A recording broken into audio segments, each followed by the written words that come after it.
అందరూ ఎలా ఉన్నారు? నేనైతే బాగున్నాను. Welcome to our channel LV home blog channel అండి. ఈరోజు నేను పన్నీర్ కర్రీ చేస్తున్నాను. ఇది చాలా బాగుంటుందండి. రోటీ, చపాతీ, పుల్కాలకి చాలా టేస్టీగా ఉంటుంది.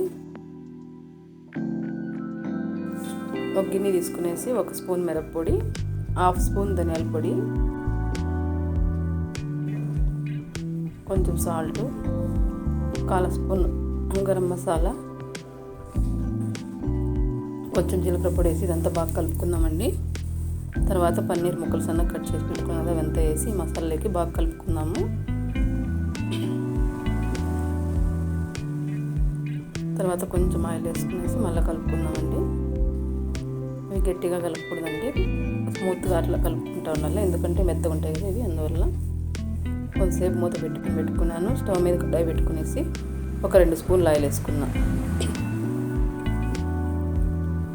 ఇది హీట్ ఎక్కిన తర్వాత ఈ పన్నీర్ ముక్కలు మసాలా కలిపి పెట్టుకునేటివన్నీ వేసుకునేసి కొంచెం మీడియం రోస్ట్ చేసుకుందామండి. రోస్ట్ చేసుకొని ఒక ప్లేట్లోకి తీసేసుకుందాము. తర్వాత ఈ ఆయిల్లోనే ఆనియన్స్ వేసుకుందామండి.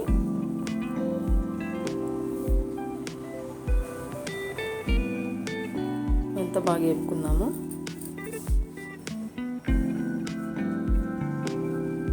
మూత పెట్టుకునేసి వేపుకుంటూ చూసుకుంటూ ఉండాలండి. తర్వాత ఒక మీడియం సైజ్ టమాటా ఒకటి సన్నగా కట్ చేసి వేసుకున్నాము.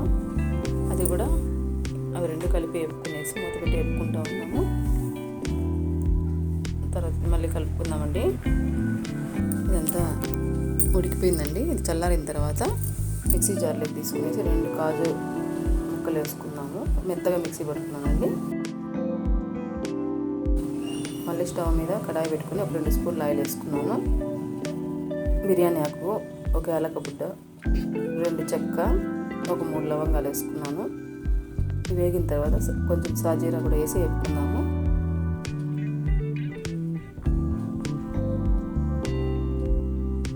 తర్వాత మిక్సీ పట్టుకున్న మసాలా అంతా ఈ ఆయిల్లోకి వేసుకుందామండి. ఇది కూడా బాగా వేపుకుందాము. ఇది పచ్చివాసన పోయేంత కొంచెం వేపుకునేసినాను. తర్వాత వచ్చి అల్లం వెల్లుల్లి పేస్ట్ 1 స్పూన్ వేసుకున్నాను. ఇది కూడా బాగా వేపుకుందామండి మసాలా. తర్వాత ఒక 1/2 స్పూన్ మిరప్పొడి, ధనియాల పొడి ఒక 1/2 స్పూన్, కొంచెం గరం మసాలా, పసుపు వేసి బాగా వేపుకుందామండి. తర్వాత ఒక 2 స్పూన్ల దాకా పెరుగు వేసుకున్నాను. ఎంత బాగా కలుపుకుందాము. ఇదంతా బాగా వేగాలండి. మూత పెట్టుకొని వేపుకుందాము. తర్వాత వచ్చి మూత తీసింది చూసి మళ్ళీ వాటర్ వేసుకుందామండి. తగినన్ని వాటర్ వేసుకుందాము. ఇది మరీ గట్టిగా ఉండకూడదు, మరీ నీళ్ళగా కూడా ఉండకూడదండి. చూడండి ఎంత బాగా ఉడుకుతాం కదా. ఈ స్టేజ్లోనే పన్నీర్ ముక్కలన్నీ వేసేసుకున్నాము. వేసి పక్కన పెట్టుకున్న పన్నీర్ ముక్కలు వేసుకున్నాను. ఎంత బాగా ఉడకాలండి మసాలాలో అంతా. మూత పెట్టుకొని ఉడకబెట్టుకుందామండి ఇదంతా.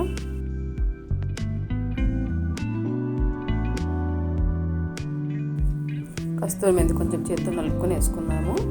తర్వాత కొత్తిమీర కొంచెం సన్నగా కట్ చేసి వేసుకున్నాను. ఎంత ఉడికిపోయిందండి, రెడీ అయిపోయింది. పన్నీర్ కర్రీ రెడీ అయిపోయిందండి. మా వీడియోస్ మీకు నచ్చినట్లయితే లైక్ చేయండి, షేర్ చేయండి, సబ్స్క్రైబ్ చేయండి. పక్కనే ఉన్న బెల్ సింబల్ నొక్కండి. Thanks for watching.